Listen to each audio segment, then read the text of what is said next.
Hello, hello, hello, wherever you are on our delightful, mysterious, and unique planet, I wish you well. I wish you health and strength. My topic for the day is to talk about one of the greatest ever superhero movies ever made. If you haven't guessed, I'm going to be talking about Avengers Endgame.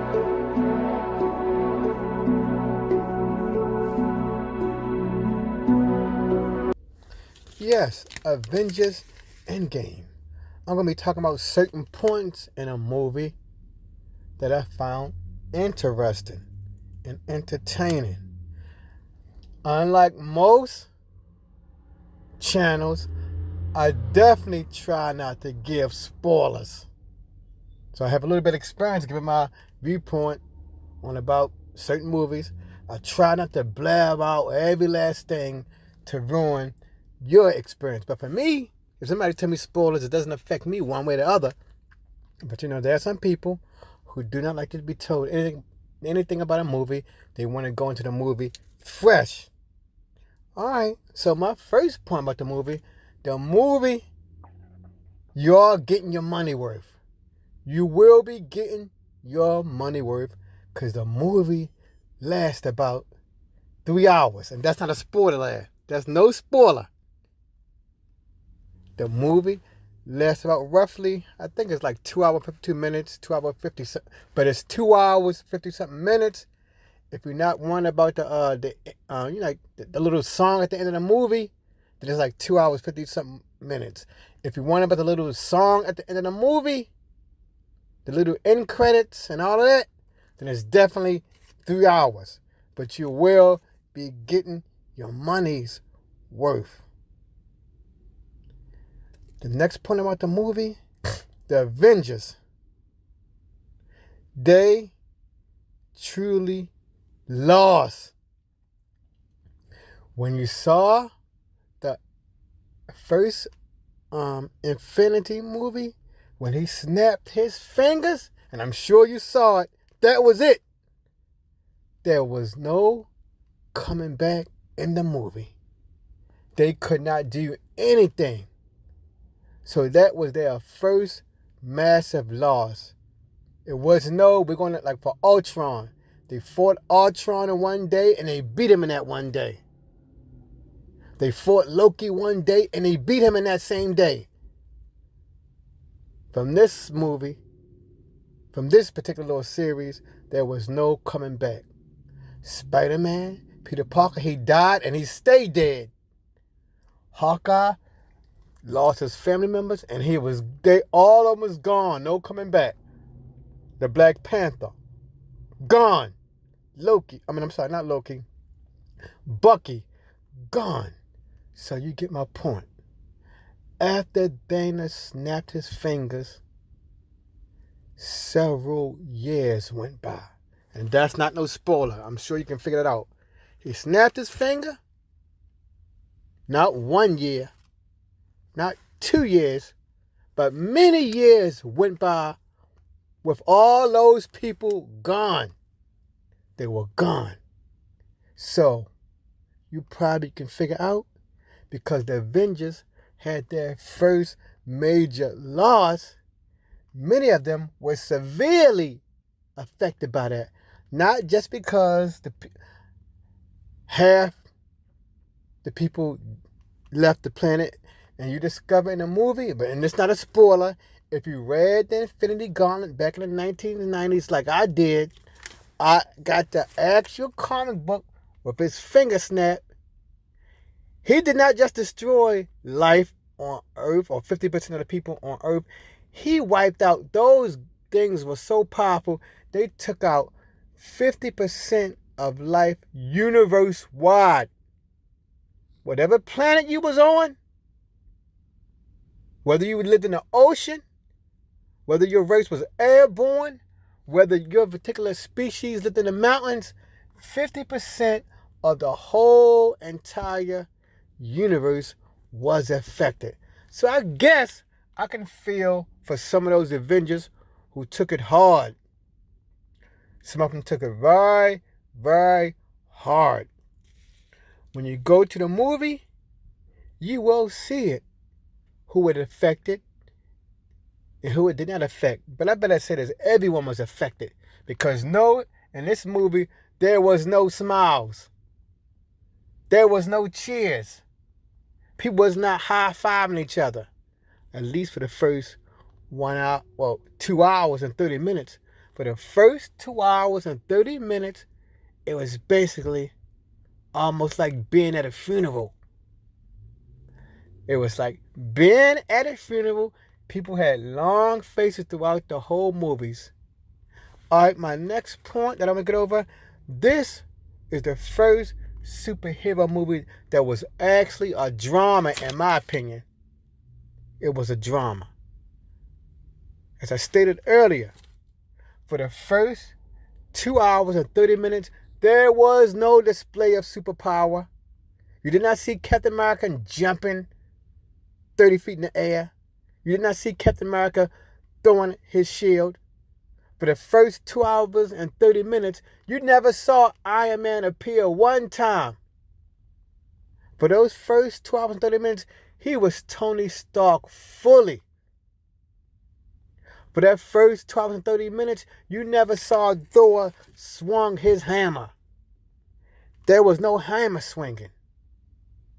For the first 2 hours and 30 minutes, the Hulk was not smashing anything. He was not lifting anything. He was not enraged for those first 2 hours and 30 minutes. So it was a drama. And I think because of that, they should win some type of major award when it comes time for the Emmys, the Grammys, whatever. Because they was really acting. It was true, real life, emotional acting. In those first 2 hours and 30 minutes, you see plenty of tears in that movie. As I stated earlier, Thanos, he fully won. Years passed by after that snap. People in that movie, heroes and normal people, they were still crying. Now, you know, since we live on Earth, the movie that's going to take place on Earth, but I told you earlier, 50% of life throughout the whole universe was destroyed. Since the Avengers live on Earth, since it was really an Earth event, it mostly showed life on Earth. But on Earth, the whole planet was severely affected. You will see that when you see the movie. There was mourning and grieving continuously years after that event. People were still shell-shocked. They were still taken aback by that event. So I said, it was a drama. I hope those actors get some type of award or some type of acknowledgement for that. Because most superhero movies, within 30 minutes, you see the people showing their powers. You see something incredible. No. For this movie, for the first 12 or 30 minutes, it was drama. Now, it still had the Rocket Raccoon and the Guardians of the Galaxy on the movie, but they was on Earth. It still had that sci-fi ship on Earth, but it was still incredible, believable acting, acknowledging the passing of those individuals. The next surprise you will get in that movie will be the Hawk. I'm not going to tell you what happened to the Hawk, because I said I don't believe in giving no spoilers. But if you read comics in the 1990s or the late 1980s, something severely happened to Bruce Banner and the Hawk. If you read the comics in the late 80s, in the mid 90s, you should know what happened to the Hawk that will surprise you in this movie about the Hawk. He still had his super strength. Bruce Banner, he was still there. The Hawk and the betrayal of the Hawk was superb. His acting was superb. And I notice this now too. Hawk, he really does look like his actor. When they pattern the Hulk for the Avengers movies. So he said, hey, let's make sure the Hulk still resembles, I think his name, Ruffalo, something like that. But let's make the Hulk look like the actor. Even when he's the Hulk, I can still tell, hey, the Hulk is not no unique creature. He still has ties to the human being.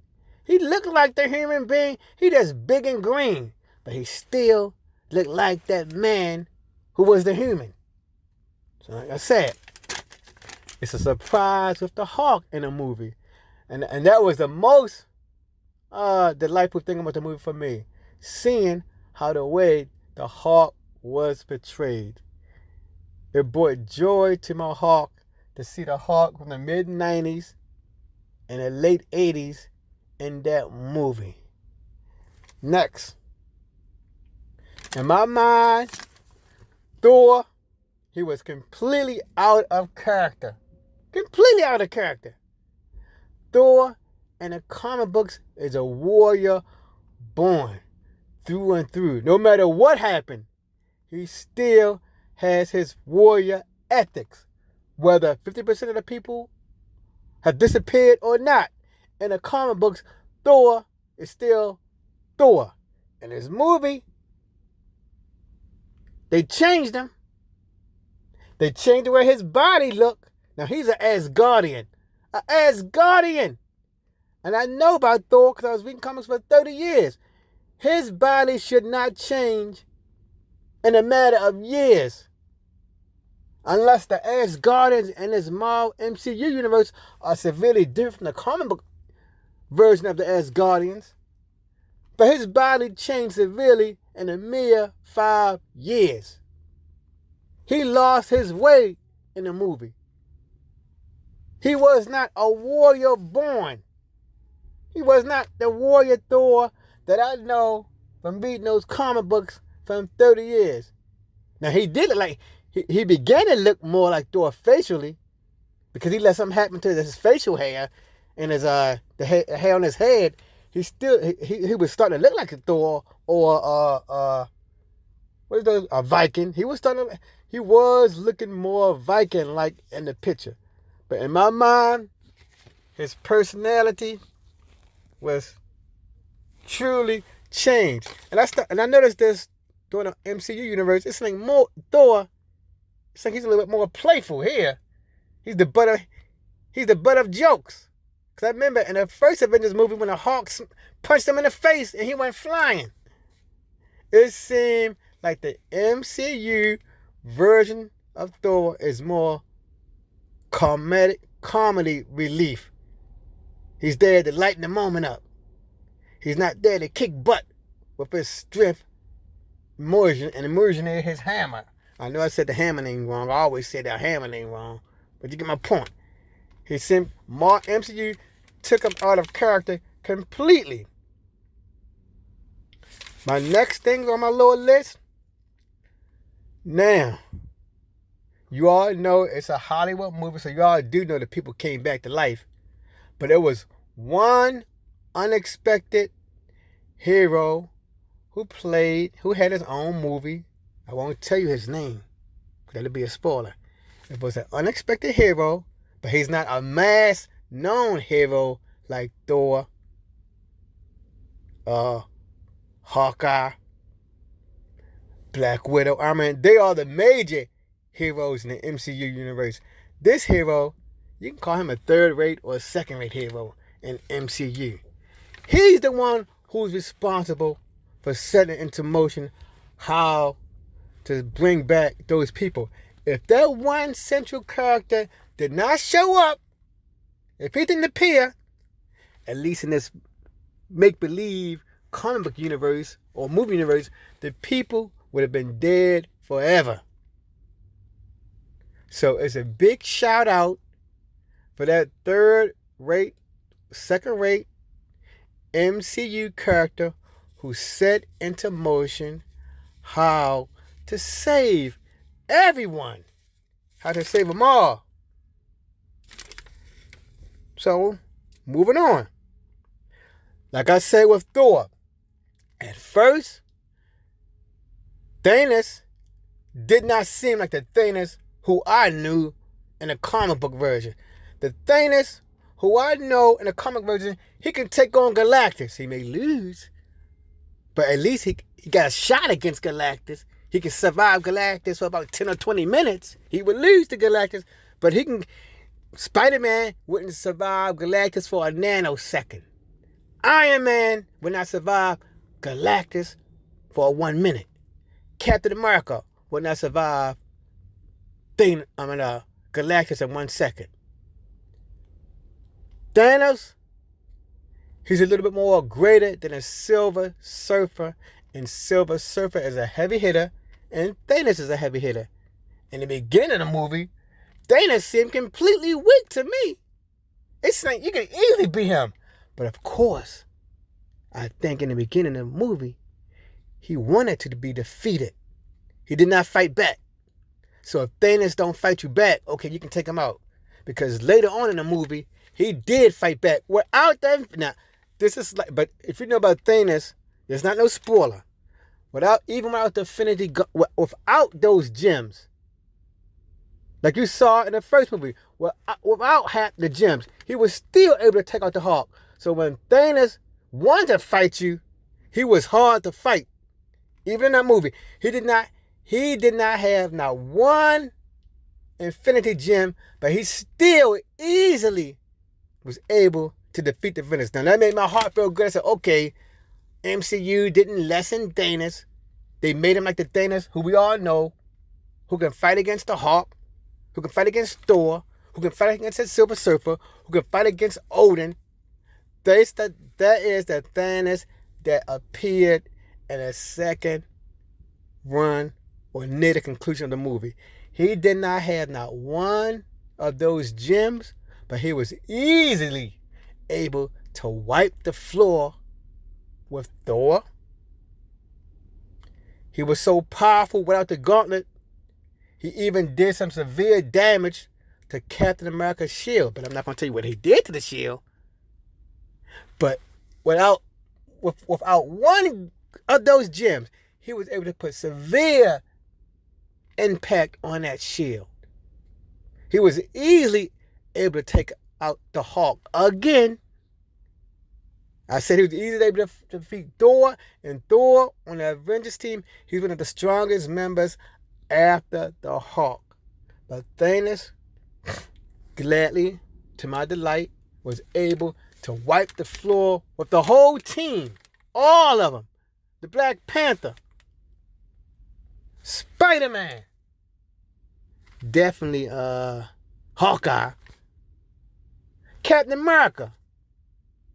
I ain't going to tell you what he almost did to Captain America. You have to go see that. But that Thanos, in the latter portion of the movies, when he want to fight, he is a force to be reckoned with. If he wants you to kill him, he'll let you kill him. But if he put up a fight, you will not be able to take him down easily. Let me move right on. As I said, this is a drama-based movie. There are several significant characters who will permanently become deceased in the movie. You have to go see it. It's a tearjerker. But they did not die in a way that make it get a tearjerker. But you know, since Marvel MCU has been around for about 10 years, we have known to grow those characters. But they did not die in a way like on Titanic that make you want to cry. Like when what's that guy name on Titanic? I forgot his name. When Jack died, he was sinking in the ocean. That made everybody cry. The Avengers Endgame don't have no tear-jerking scenes like that. They're going to make you want to cry like that. But there are significant losses to major players. Some have vast powers, and some just have typical A-class human fighting abilities. But there are a number of people who will willingly give up their lives to save the masses. So basically, the scenario is like this. The life of the many outweigh the life of the few. The people who gave up their life in the movie, they died a heroic death. They died a warrior's death. They died a noble death. In their hearts, in their soul, in their spirit, they was willing to give their life for the many. They was the few. So they gladly gave themselves up. Now, the thing I found most delightful about this movie, when they did bring back half of existence, nothing changed. They did not wipe the current timeline away. Nothing changed. If you had a son or daughter now, within the years after the snap, you still kept your children. If you had a favorite dog that you loved, when the other people came back, you still kept your favorite pet. That was heartwarming in the movie, because we know, you and I both know, usually when you bring back a certain amount of things back, something else get wiped out. This didn't happen in the movie. Nobody got wiped out existence. So, since nobody got wiped out, that means there's more people on Earth now too. Yeah, I never thought that. But I don't think when those people got wiped out, that probably did decrease people's desire to make babies, because it was depressing. And remember this, good people. When it said half of the universe died, we just thinking about a person here, a person there. No, it was like that. A whole family could have got wiped out. You, your mother, your father, your brother, your sister, your cousins, all of you are one whole family. As a small segment of that 50% of people alive got wiped out. We never thought about that, because when we saw people got wiped out, we just saw Spider-Man dissolve. He got his own life. We saw Black Panther dissolve. He got his own life. We saw Scarlet Witch dissolve, disappear. She got her own life. As you discover in that movie, no, it's not like that. Not like that. Families disappeared. Siblings disappeared. You standing by your brother, it's not going to be, it wasn't, he's gone and you here. No, both of you could have gone. So that movie, when he wiped out the 50% of the population, he did not choose who going to survive. Like I said, your whole family, a whole lineage could have been wiped out. But I'm just glad when they brought everybody back to their heroic deed, their life-threatening deed, because they put themselves in a line, that it did not erase the current people out of his existence. So, that's my take on the movie. I tried to minimize any spoilers I gave you, because I want you to go to the movie and enjoy it like I did. If you enjoy my unique take of the movie, please give me a thumbs up. If you know, here's a little quiz, everybody. In the comments section, people, let me know what happened to the Hawk. I didn't tell you what happened to him. I said it's a surprise. Let me know. So that's A. In the comment sections, right there, it's A. Tell me what happened to Hawk. In the comment section, B. What did I find unappealing about Thor? What happened to him? I said he changed. His body changed. Write in the comment section to let me know what changed him. And remember, he's a god. He's a god. He's supposed to be greater than a human being. His body should not be changing quick. So in the comment section, please tell me what happened to the Hawk. What happened to Thor? Let me know that. So give me a thumbs up. Write in the comment section. Subscribe to the channel for other reviews I may have about movies, television shows, whatever. If you find my discussion appealing and noteworthy, please share this on Facebook, Twitter, Instagram, G+, or whatever social media platform you deem worthy. Thank you for stopping by. Go see the Avengers Endgame movie. I hope you enjoyed the movie as much as I did. Take care.